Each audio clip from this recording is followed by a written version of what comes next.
Di lorong sempit kampung Cempaka, nama Damar dulu dikenal sebagai momok. Tubuhnya tinggi besar, matanya tajam seperti elang lapar, dan tangannya cepat terangkat jika orang menyinggung sedikit harga dirinya. Ia hidup dari pungli pasar, taruhan sabung ayam, dan sesekali jadi penagih utang. Jangan macam-macam kalau ketemu Damar, begitu kata orang-orang. Anak-anak pun takut melintas di depannya. Namun di balik semua itu, Damar sebenarnya hanya seorang anak muda yang kehilangan arah setelah ayahnya meninggal dan ibunya jatuh sakit. Sekolahnya putus di bangku SMA. Ia merasa dunia sudah menutup pintu untuknya, jadi ia membalas dengan menutup hatinya pada kebaikan. Suatu malam, setelah perkelahian hebat di pinggir rel, Damar duduk sendiri di dekat sebuah masjid tua. Hidungnya berdarah, kepalanya pening, dan hatinya kosong. Dari pengeras suara masjid, terdengar suara tadarus Al-Quran.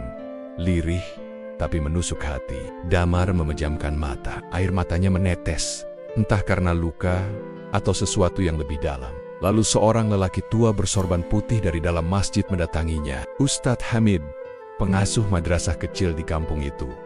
Ia bertanya lembut, "Kenapa, Nak? Bapak nggak takut saya begini?"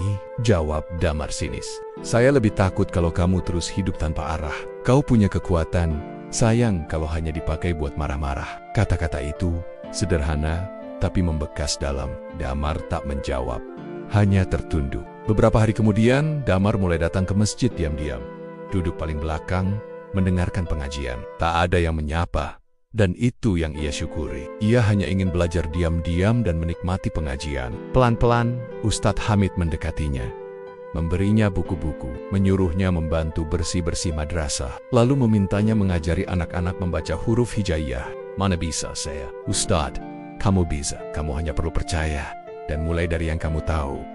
Damar pun mencoba, awalnya kaku, tapi anak-anak menyukainya. Mungkin karena Damar jujur.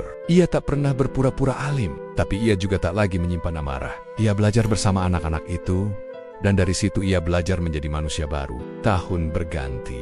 Nama Damar tak lagi disebut sebagai preman, tapi sebagai Pak Guru Damar, seorang guru ngaji dan sukarelawan mendidik anak-anak yatim. Ia membuka kelas sore gratis di teras madrasah, mengajarkan membaca, berhitung, dan kisah-kisah teladan. Orang-orang kampung awalnya terkejut, lalu perlahan menghormatinya. Bahkan beberapa anak muda yang dulu sering ikut Damar, ikut belajar dan meninggalkan dunia gelap. Suatu hari, seorang teman lamanya bertanya, "Apa yang membuat engkau berubah, Damar?"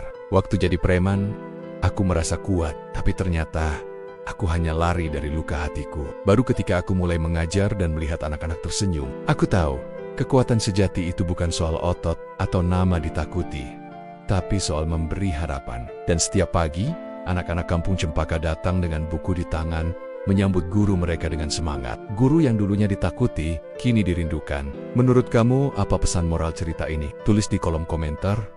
Jangan lupa like and share.